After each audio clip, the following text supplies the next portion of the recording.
ما يحدث حاليا في مصر هو حراك شعبي بامتياز، نتج عن حالة الاحتقان الكبيرة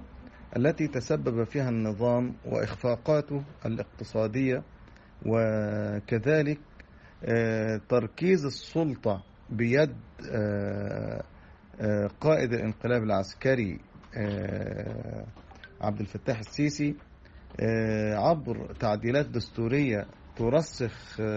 لبقائه في السلطة حتى عام 2030 على الأقل. وكذلك جعل كل السلطات تقريبا في يده بشكل كامل، مما تجعل منه فرعون أوحد في حكم مصر. ونتج عن هذه الحالة أن هناك حالة تململ وغضب، لا نقول داخل شرائح المجتمع والشعب، بل داخل المؤسسات، مؤسسات الدولة، الجيش والشرطة والقضاء وغيرها، وكذلك رجال الأعمال، وكذلك الدولة العميقة التي كانت تحكم في عهد الرئيس المخلوع حسني مبارك. فكل هذه الأمور مجتمعة تسببت في هذا الحراك والانفجار الشعبي المفاجئ في يوم الجمعة الماضية، وما سبقه من تسريبات وتسجيلات فيديو للمقاول والفنان المصري الشاب محمد علي. ولكن لا نستطيع أن نجعل من هذا الحراك أو نجعله متشابه للحراك الذي حدث في 25 يناير بنفس الدرجة، لأن ما يتم الآن هو أقرب لنزاع داخل السلطة، جزء يتبع عبد الفتاح السيسي ويميل للانفراد بالسلطة وتورط في خيانات في بيع الوطن، وطرف آخر تميل عليه النزعة الوطنية وحب البلد ومحاولة استنقاذها من الوضع الذي آلت إليه. ولكن هو في هذه الحالة يقول أنا جزء من الشعب وجزء من المجتمع، ولا أستطيع أن أتحرك بمفردي إلا إذا تحرك. المنظمات غير الحكومية داخل مصر لا تستطيع في الحقيقة أن تعمل بأريحية أو بتصريحات، بل هناك قيود مفروضة عليها بشكل هائل، وكذلك الأحزاب السياسية، وكذلك الجماعات الإسلامية أيضا، نتيجة الحملات القمعية التي مارستها سلطة الانقلاب طوال ال6 سنوات الماضية. ولكن المنظمات التابعة للمعارضة المصرية خارج مصر، وكذلك الأفراد الذين ينتمون لمكونات سياسية مختلفة، إضافة للمنصات الإعلامية من قنوات فضائية وغيرها، ومؤسسات حقوقية معنية بحقوق الإنسان، كل هذه الجهات وهذه المؤسسات وهؤلاء الشخصيات جميعهم أدرك بحسه الوطني وبوعيه بواقع المرحلة وصعوبتها أن هذا التحرك رغم أنه قد لا يؤتي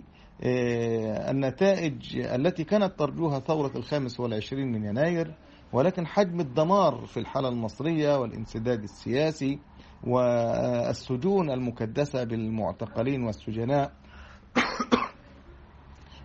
كل هذه الملفات إضافة للملف الاقتصادي، إضافة إلى الملفات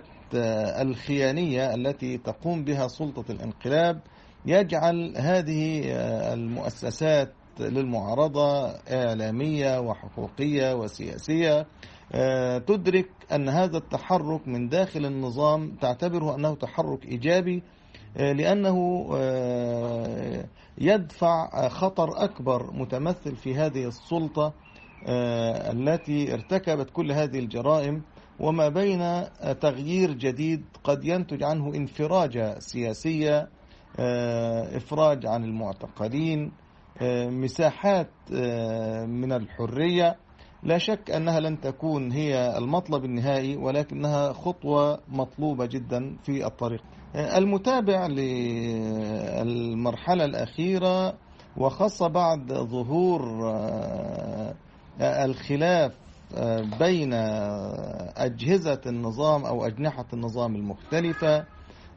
يدرك أن قبضة السيسي الحديدية أو الأمنية قد ارتخت بشكل كبير، بل أصبح السيسي نفسه في مرمى نيران أطراف داخل السلطة لا ترغب في بقاء السيسي أو استمراره، وأنها قد يعني سجلت عليه مواقف مختلفة، سواء فساد مالي متمثل في إهدار أموال الدولة، أو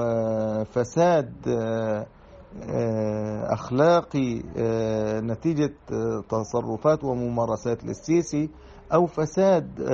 لا نقول فساد، أو خيانات عظمى متمثلة في التنازل عن السيادة المصرية، عن الأراضي المصرية كجيران وصنافير وحوض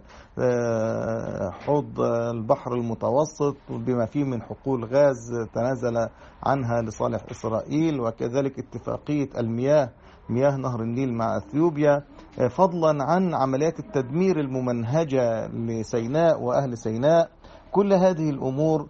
فرضت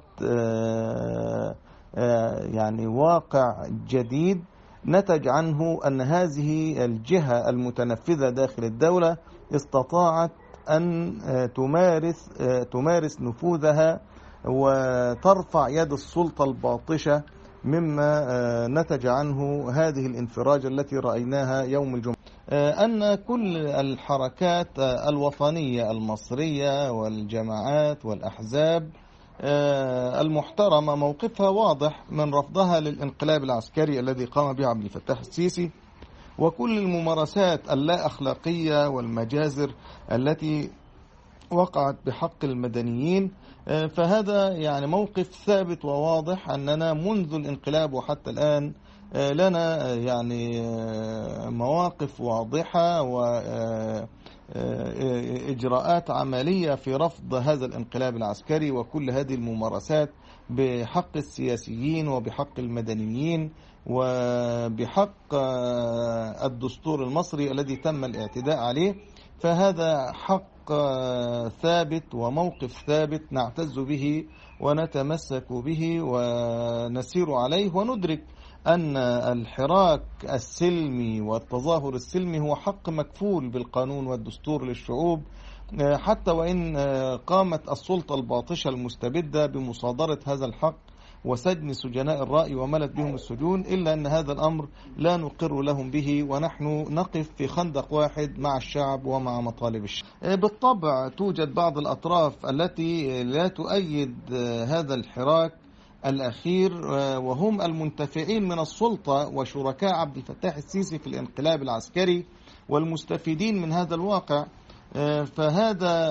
هذه الشريحة الصغيرة الفاسدة المستبدة المنتفعة هي لا تريد لهذا الحراك أن ينجح، وقد يوجد لهم بعض الأصابع والأطراف الضعيفة داخل مؤسسات الدولة، ولكنها تستقوي بالخارج، تستقوي بالعدو الصهيوني،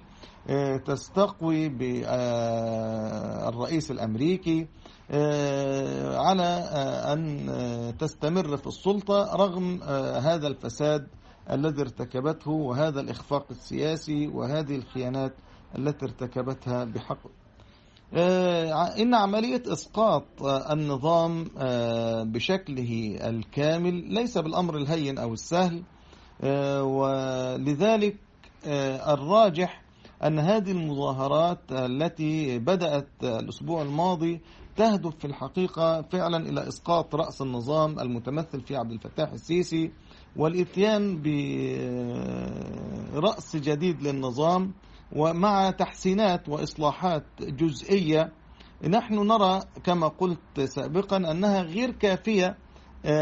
على المنظور الاستراتيجي والبعيد أو ما كانت تطلبه ثورة 25 من يناير، ولكن يرى البعض أن هذا الحد من الانفراجة السياسية كافي في المرحلة الراهنة لكي يعطي تنفس صناعي للجسد المصري ويلملم الجراح ويحدث يعني علاج للانقسام المجتمعي الذي كرسته سلطة عبد الفتاح السيسي، يسمح بانفراجة سياسية وحوار مدني عسكري للوصول إلى صيغة مشتركة لإنقاذ البلد والوصول بها إلى بر الأمان. كل هذه الأمور في حد ذاتها تعتبر مقبولة مرحليا، ونستطيع أن نبني عليها، وخاصة إذا استبدل الوضع الحالي من حالة عدائية جعل فيها عبد الفتاح السيسي المؤسسات في مواجهة الشعب المصري. إذا استطعنا أن نغير هذه المعادلة، بمعنى أن تكون هناك ثقة وتفاوض وتشاور ومساحات مشتركة لاستشراف المستقبل ولوضع خريطة طريق نستطيع من خلالها أن نعبر بها هذه المرحلة العصيبة من عمر الوطن منذ الانقلاب العسكري وحتى الآن، قد تكون خطوة على الطريق الصحيح، حتى وإن كان هناك خطوات يعني ينبغي أن نأخذها كشعب مصري بالتعاون وبالتشاور والتفاوض مع باقي مؤسسات الوطن لكي نصل إلى الحل والطريق الأمثل لحكم ديمقراطي مستقر يحارب الاستبداد والفساد ويعاقب. هل هناك تدخل خارجي وأيادي خفية لإضفاء الشرعية على النظام الانقلابي من خلال إسقاط السيسي؟ هذا الأمر مستبعد، لأن عبد الفتاح السيسي هو في الحقيقة يمثل الصهاينة في حكم مصر، ويمثل حالة اختراق وخيانة وصلت إلى رأس السلطة المصرية، بينما نرى أن الحراك المناهض لعبد الفتاح السيسي هو حراك وطني، حراك يستند إلى أجندة وطنية ترفض الخيانة، ترفض التنازل عن الأرض، ترفض هذه الممارسات، تسعى إلى إنقاذ الوطن من هذا النفق المظلم الذي يزج عبد الفتاح السيسي بها إليه. بل نجد أن التدخل الخارجي والأيدي الخفية للأسف الشديد تحاول إنقاذ عبد الفتاح السيسي وإضفاء شرعية على السيسي ومنع الجهات المعارضة لعبد الفتاح السيسي داخل السلطة وكذلك الجهات الشعبية من محاولة المساس بالسيسي أو إسقاطه وإعطاء السيسي فرصة أخرى وعمر آخر. هذه المعادلة الصعبة للأسف أن التدخل الخارجي ليس لدعم إسقاط السيسي بل إبقاء السيسي واستمرار السيسي رغم الوضع الصعب الذي وصل إليه السيسي من عدم وجود شعبية تحتضنه، وكذلك المؤسسات التي بدأت تعتبره ثقل عليها وأنه ينبغي التخطي. يعني هذا يعني عندما تكون هناك مظاهرات شعبية مليونية مدعو إليها الشعب كله تنتصر لمبادئ ثورة يناير ولحقوق الشعب، يصبح في هذه الحالة الاستجابة لها هو يعني واجب على كل مواطن على حدة أن يقرر